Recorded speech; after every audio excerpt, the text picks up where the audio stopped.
Oh, hi. I'm having trouble today. I'm about to fall off my chair, so if I do, just pretend you don't notice, okay?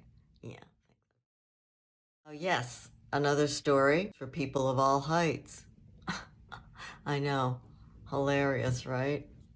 Hey, I give it a shot. All right, island to island, the monsters lurk. Reptiles are my stumbling block to rational thought.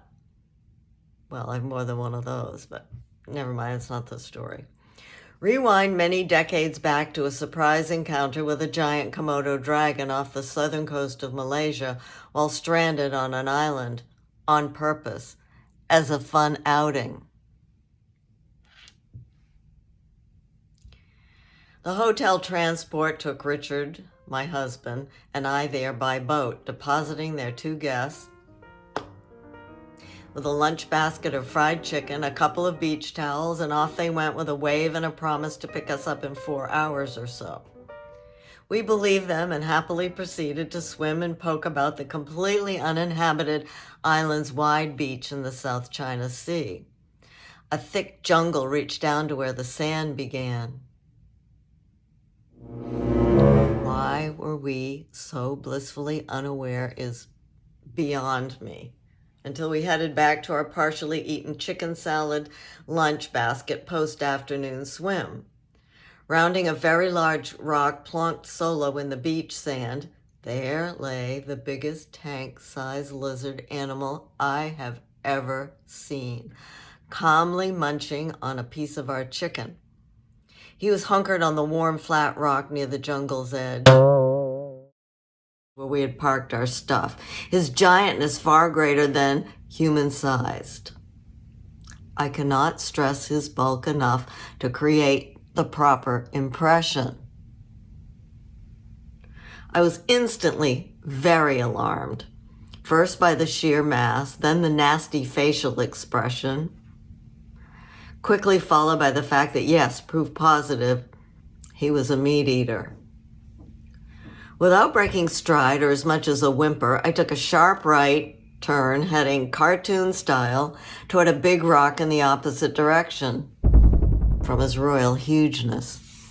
I had nowhere else to go and hoped, A, he wasn't aggressive, and B, was not aware of me.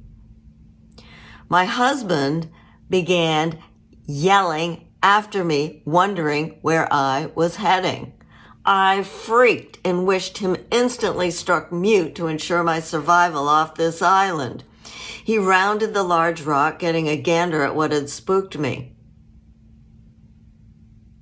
Richard's reaction was opposite from mine. He whooped out much too audibly, making large shooing arm movements to convince the huge monster to get away.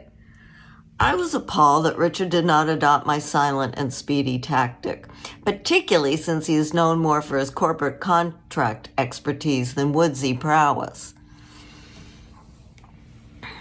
I guess Richard's only food source for the remainder of the afternoon was at stake.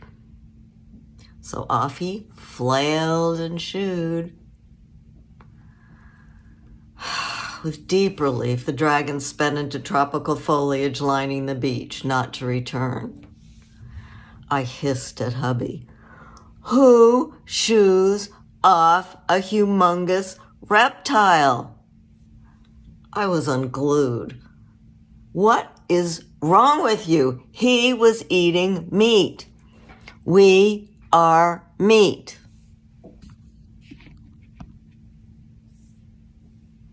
Our return transportation arrived a few hours later with a non-English speaking boatman. That evening at dinner, we asked our hotel waiter what exactly we had encountered on our Paradise Lost afternoon. He stared at us for a few beats before mumbling quietly,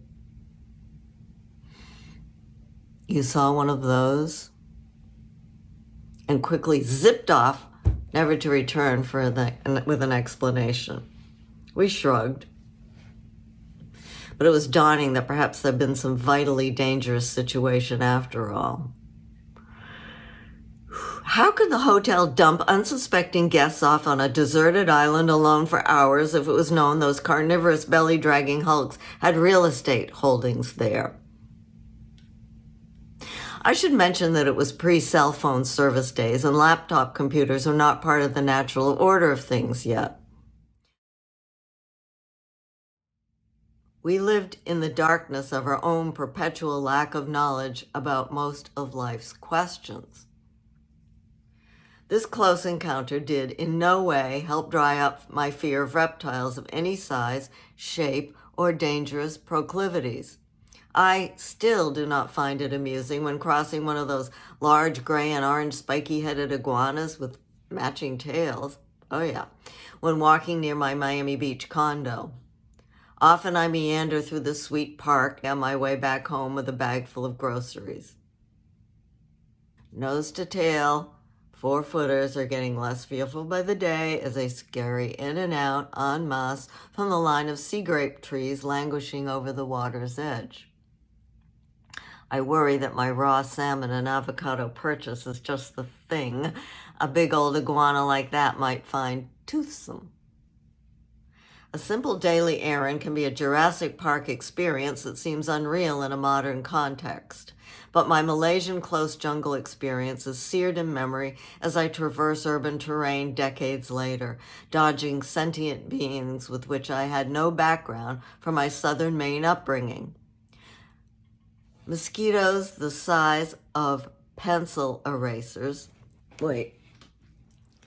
Mosquitoes the size of pencil erasers.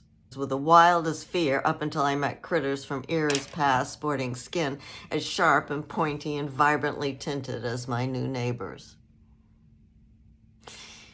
That was a true story, and when I think back on some of these, when I just blithely went around the world, thank God we were all stupid back then, because the fact that you get to be over 40 is really pretty remarkable, don't you think?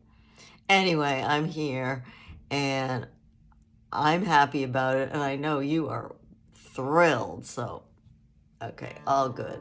All right, have a good day.